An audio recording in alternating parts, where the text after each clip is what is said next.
chapter 2, verse 40. And with many other words did he testify and exhort, saying, save yourselves from this untoward generation. Next verse. Then they that gladly received his words were what? Baptized. And the same day they were added unto them about what? 3,000 souls. Look at the progression. These people had preached. People had given their life to Christ. The number that gave their life to Christ was more than the people that were there. So 3,000 souls were what? Added to them. Are you with me? Now, next verse of scripture. This is what shook me. Bible said, when 3,000 souls were added to them, it didn't shake them. Bible said, and they continued. Hey. Let me explain what I mean. It's possible that after a few congregations or congregation enters into your ministry, that what you were doing before, you pause it or you change menu. The disciples had one single pattern. When 3,000 souls were added to the Bible, said they continued steadfastly in the apostles' doctrine and fellowship, and in breaking of bread and in prayers. He was trying to show you the culture of the disciples. So scripture was telling us that even though people's souls were added to them, he didn't change their culture. I've seen in the landscape that a man of God becomes diligent not until souls are added to him. When the church it was 150 before, and you were doing so well, doing scriptures. Immediately 3,000, you got to 3,000. Instantly, you could not teach scriptures anymore. You know why? You started doing multitude work. I was teaching yesterday, the Bible said, seeing the multitude, he went into the mountain. What to what? And he now began to, the disciples now came to the mountain. I was telling you that there's some teachings that are meant for disciples.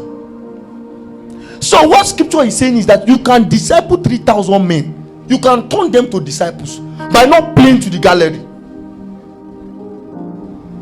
Because when 3,000 people come here now, everybody with different ideology. So to keep them, you begin to change your doctrine. You begin to teach about prosperity. You're a kingdom teacher. But because 3,000 souls were added to you, you change the menu.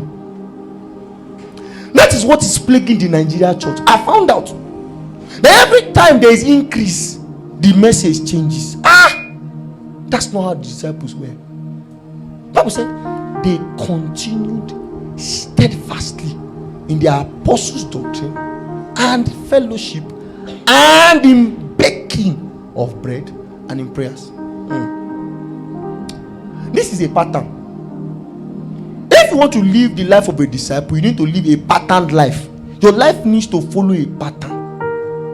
So in Matthew chapter 6, I was explaining to you yesterday, I told you that certain patterns that are written in Matthew chapter 6, which we believers must follow. Let's go to Matthew chapter 6 again, so we can just